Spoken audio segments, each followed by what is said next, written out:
Friends, आज आप लोगों का जो टॉपिक है वो है लेटेंट हीट ऑफ फ्यूजन। हम पहले जो है इसके बारे में पूरे डिटेल से पढ़ चुके हुए हैं। तो रिवीजन में हम सिर्फ ये देखेंगे कि लेटेंट हीट ऑफ फ्यूजन की डेफिनेशन क्या है, इसका फार्मूला क्या है और हम इसे कैसे राइट डाउन कर सकते हैं और उसमें से क्वेश्चंस कौन कौन से आ सकते हैं। लेकिन फिर भी मेरी ट्राई ये होगी कि मैं आपको वर्ड टू वर्ड सारा एक दफ़ा अच्छी तरीके से एक्सप्लेन कर दूँ, ताकि अगर कोई कन्फ्यूजन है तो आप फिर भी वो आपको क्लियर हो जाए। लेकिन अगर फिर भी रहेगी ऐसी कोई बात तो आप मुझसे पूछ सकते हैं।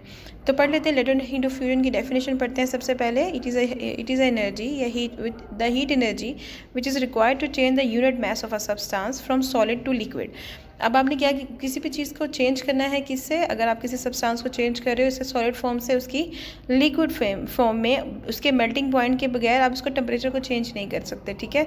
तो हम इसे कहते हैं लेटेंट हीट ऑफ फ्यूजन। अब पढ़ लेते हैं। The heat energy required to change unit mass of a substance from solid to a liquid state at its melting point without change its temperature. मतलब टेम्परेचर जो आपके पास है वो कॉन्स्टेंट ही रहेगा, जो टेम्परेचर जिस पे आप उसको हीट दे रहे थे वो चेंज नहीं होना चाहिए। This is known as latent heat of fusion. तो हम इसको यहाँ से थोड़ा पढ़ लेते हैं। When a substance is change from solid to a liquid state by adding heat, the process is called the melting और fusion. The temperature at which a solid start melting is called its fusion point and the melting point which when the process is reversed when the liquid is cooled the change in solid state. अब उन्होंने ये बात बताई है, वो कहते हैं जब भी हम किसी सब्सटेंस को, किसी भी चीज़ को सॉलिड से चेंज करते हैं लिक्विड में, वो जाहिर है कभी भी जो चीज़ सॉलिड है वो लिक्विड में चेंज होगी जब तक हम उसको टेम्परेचर नहीं देते, हीट नहीं देते। जैसे हम उसको हीट देना शुरू करते हैं, इस प्रोसेस को हम कहते हैं मेल्टिंग या फ्यूजन, ठीक है।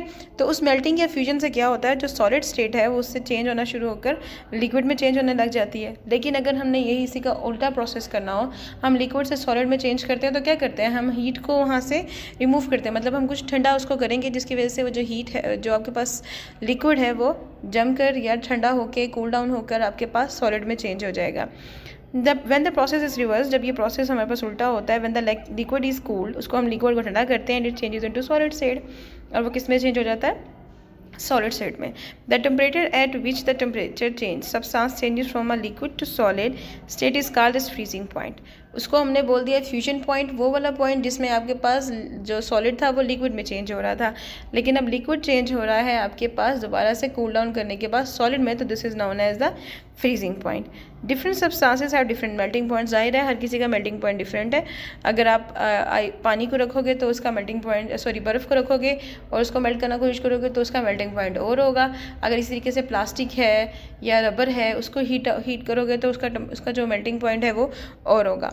सो द सब्सटेंस है same is the melting point. अच्छा जी, it is denoted by H. आपको पता है एच जो है वो हीट को रिप्रेजेंट करता है, ठीक है।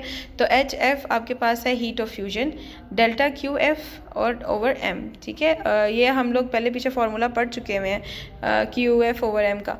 तो यहाँ पर उन्होंने ये बता दिया, ओब्वियसली हमने चेंज इन जो है वो साइड पे लेके जाएंगे उसको, हीट टेम्परेचर को क्यू और is equal to delta M F H F बन जाएगा, ठीक है। ये हमारे पास की वैल्यू आ जाएगी लेटेंट हीट ऑफ फ्यूजन की।